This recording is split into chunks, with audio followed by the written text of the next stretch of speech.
வந்திருக்கும். ஏன்னா நான் பேசிக்கலி வந்து மலையாளி. நான் அது பெரிய தப்பில்லைன்னு நினைக்கிறேன். ஏன்னா மலையாள மொழியோட தாய்மொழி வந்து தமிழ் மொழி. அந்த வரலாறு யாருக்கும் தெரியாது. அதோட இப்போ உட்கார்றவங்களுக்கு எத்தனை பேருக்கு தெரியாது. இப்போ கேரளா தமிழ்நாடுங்கிறது எல்லாமே இந்தியா அப்படிங்கிற ஒரு கண்ட்ரி வந்ததுக்கு அப்புறம் தானே ஆயுது. அதுக்கு முன்னாடி மட்ராஸ் ஸ்டேட்டோட பார்ட்டா இருந்துச்சு. நான் எல்லாமே தங்குற இடம் மலபார் அப்படிங்கிற ரீஜியன் மட்ராஸ் ஸ்டேட்டோட பார்ட்டா இருந்துச்சு. 1950s அப்புறம் தான் அது கேரளமா மாத்திட்டாங்க. தமிழ்நாடு லாங்குவேஜ் வைஸா மாத்திட்டாங்க. நான் சொல்றேன் என்னன்னா, எல்லாத்துக்குமே கல்ச்சரல் வைஸ் எல்லாமே ஒண்ணுதான். சவுத் இந்தியன் நமக்கு தெரியும், அந்த திராவிட ராஷ்டிரம் அப்படிங்கிறது அது சவுத் இந்தியாவிலே ஒரே ராஷ்டிரம் தான், ஒரே அரசியல் தான். அதை நான் சொல்ல வந்து அது பொலிட்டிக்கலி மட்டும் இல்லை, அது சோசியலி நிறைய விஷயங்கள் எல்லாமே ஒரே மாதிரி தான் இருக்கும். அதான் நான் சொல்ல வந்தேன். ஸோ என் பேச்சில் ஏதாச்சும் மலையாளம் கலந்து வரும்போது மன்னிச்சுக்கோங்க. இந்த படத்தை பத்தி நான் என் கஷ்டத்தை பத்தி பெட்ட பாட பத்தி சொல்றது நான் விரும்பல. எல்லா ட்ரெய்லர்ல வந்துக்கும், எல்லா ஆடியோல வந்துக்கும், அது நீங்க காதில் வாங்கிட்டே இருக்கும். அது புது கதையே கிடையாது. நான் அதை பத்தி எதுவுமே சொல்ல விரும்பல. ஒரு முக்கியமான விஷயம், நான் வந்துட்டு 2013 தீ குளிக்கும் பச்சை மரம்னு ஒரு படம் பண்ணியிருந்தாங்க. எதையும் தெரியாம, இப்ப தெரியும் நான் சொல்லல, எதையும் தெரியாம நாங்க ஒரு டீமாக வந்து எதுவுமே பேச கூட தெரியாம நாங்க இங்க வந்து சினிமாங்கிற ஒரு பாசத்தை வச்சு அந்த ஒரு கான்பிடன்ஸ் மட்டும் வச்சு, அந்த தன்னம்பிக்கை மட்டும் வச்சு வந்துட்டாங்க. நாங்க கொஞ்சம் பேர் வந்துட்டு 2013 தீ குளிக்கும் பச்சை மரம் நிறைய கொஞ்சம் பேருக்கு இப்போ தெரியும் நினைக்கிறேன். அந்த படத்தை பத்தி நிறைய விமர்சனம் எல்லாம் நல்லா வந்துட்டு இருந்தாங்க. ஆனா கமர்ஷியலி பெருசா போல எங்களுக்கு அந்த ப்ரமோஷனை பத்தி தெரியல. நான் இது சொல்ல வர்றதுக்கு காரணம் ஒன்றும் இல்லை. அன்னைக்கு ஒரு ஜூனியர் நடிகராக வந்திருந்தாங்க. ஒரு கிட்டத்தட்ட 300-400 பேர் வந்திருந்தாங்க. என்கிட்ட சார் எனக்கு ஒரு வாய்ப்புன்னு சொல்லிட்டு. ஸோ என்னோட மேனேஜர் மூலமாக இன்னொருத்தர் வந்திருந்தாங்க. வந்து சார் எனக்கு ஒரு வாய்ப்பு கிடைக்குமான்னு கேட்டேன். கண்டிப்பா அவரை பார்த்த போது எனக்கு ரொம்ப வித்தியாசமா தெரிஞ்சிச்சு. ஒரு ஃபேஸ் பார்த்துட்டு, ஒரு பேச்சு பார்த்துட்டு எல்லாமே.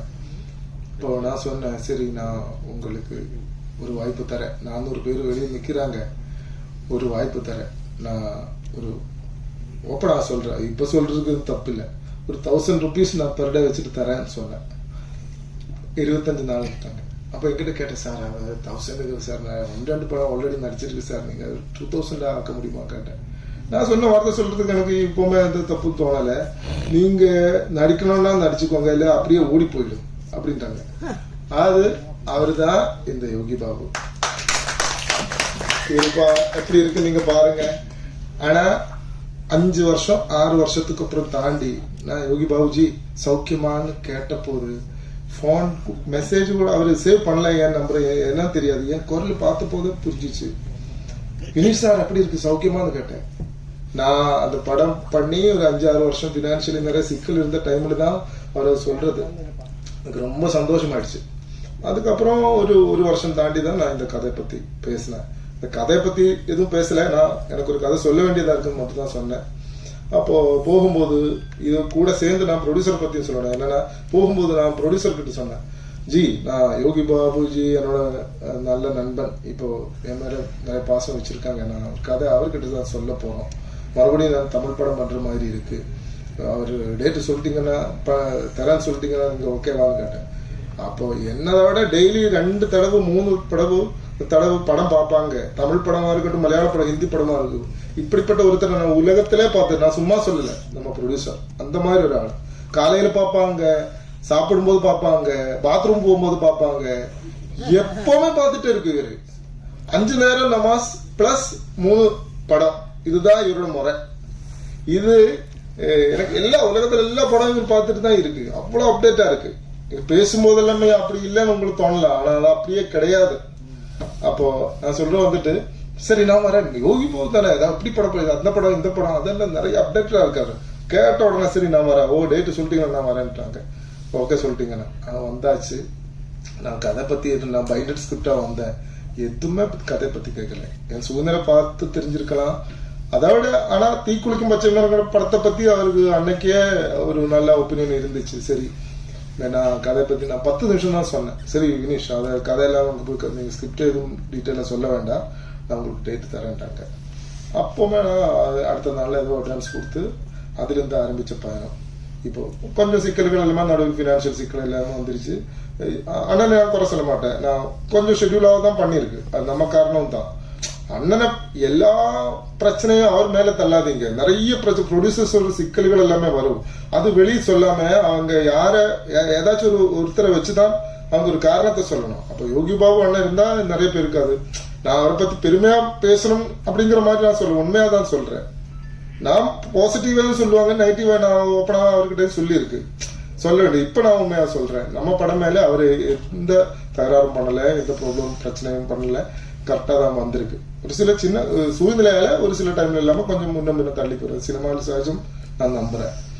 அப்போ இது எல்லாமே இதை தாண்டி நான் பண்ணி முடிச்சிருக்கு. இந்த படம் கண்டிப்பா ஒரு ரொம்ப வித்தியாசமான ஒரு படம் நான் உங்களுக்கு ரெடி பண்ணி வச்சிருக்கேன். அது மட்டும்தான் என்னால சொல்ல முடியும். 3 படம் வருது, அது காமெடி நடிகராக நடிச்சா 3 பேரோட படம் வருது. ஆனா யோகி பாபு அண்ணனோட வாழ்க்கையில இப்படிப்பட்ட ஒரு படம், இப்படிப்பட்ட ஒரு ஜானர் இது வரைக்கும் பண்ணல.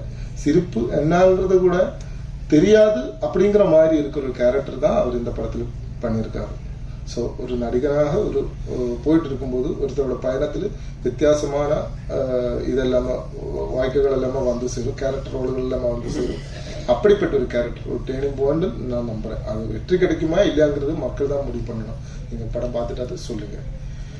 அதை தாண்டி நான் இங்க வந்தாச்சு, எனக்கு எதுவும் தெரியாத சூழ்நிலையில 10-15 வருஷமா நான் இங்க ஒரு தமிழ்நாட்டுக்கார மாதிரி தான் இருக்கு. போயிட்டு வந்துட்டே இருக்கு. எனக்கு எல்லா பிரச்சனத்திலும் அதை தாண்டி ஃபர்ஸ்ட் வந்து நான் நன்றி சொல்றது வந்துட்டு என் ஃபேமிலி, என் ஒய்ஃப் இப்ப என் கூட இருக்கிறாங்க, வந்திருக்காங்க ஊர்ல இருந்து. அவரு எல்லா பிரச்சனை நம்ம ஒரு கலைஞனா நம்ம ஒரு பயணம் பண்ணும்போது நம்ம சப்போர்ட் பண்ண வேண்டியவங்க ஃபர்ஸ்ட் வந்து ஃபேமிலி. இந்த ஃபேமிலி இல்லைன்னா எதுவுமே பண்ண முடியாது. இங்க சாலிகிராமத்துல எல்லாம் நான் நிறைய பேரை பார்த்திருக்கேன். எனக்கு ரொம்ப கஷ்டமா தோணும், எத்தனை பேர் ஆயிரக்கணக்கான 100கணக்கான பேர் இருக்குங்க. நான் டைரக்ட் பண்ணணும்னு சொல்லிட்டு நிறைய பேர் அழிஞ்சிட்டே இருக்காங்க. அவங்க சாப்பாட்டு கூட வழி இல்லாம அழிஞ்சிட்டே இருக்காங்க. அப்புறம் தானே ஒரு கல்யாணம் பண்ணணும், பசங்க அப்படிங்க ஃபேமிலி, குட்டி குடும்பம் எல்லாமே.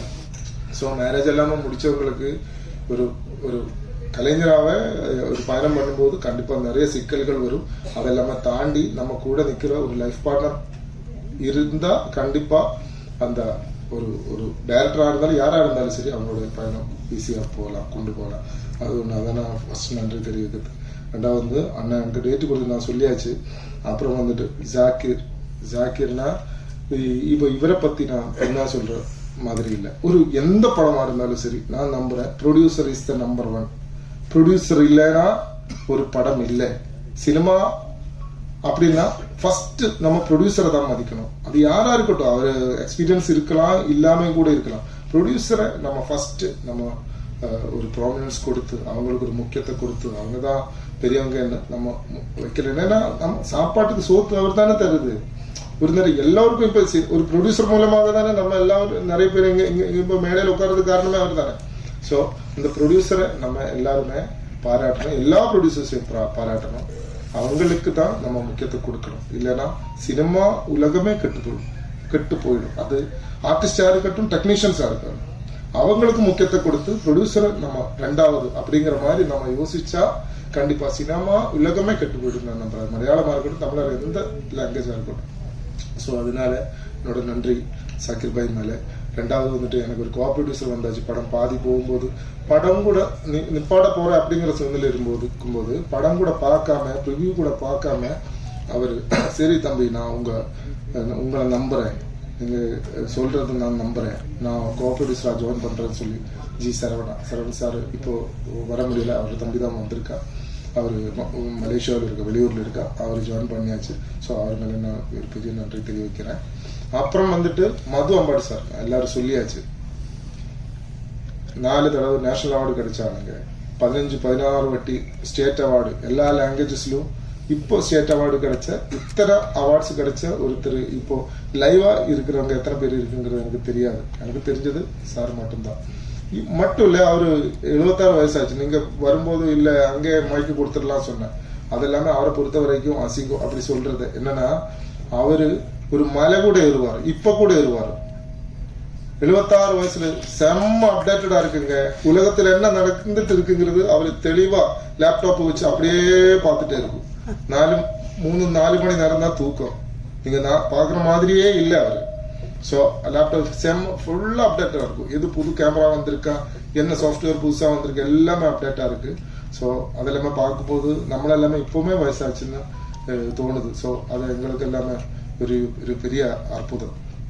ஸோ அவருக்கு ஒரு பெரிய நன்றி தெரிவிக்கிறேன். ஸோ அதை தாண்டி இங்க வந்த போது நான் தானு சாரை போய் பார்த்தேன்.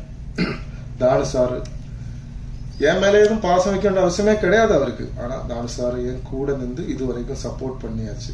ஸோ ஆடியோ அவர் தான் எடுத்திருக்கா, எல்லாமே நிறைய விஷயங்கள் அவர் எனக்கு சப்போர்ட் பண்ணியிருக்கேன்.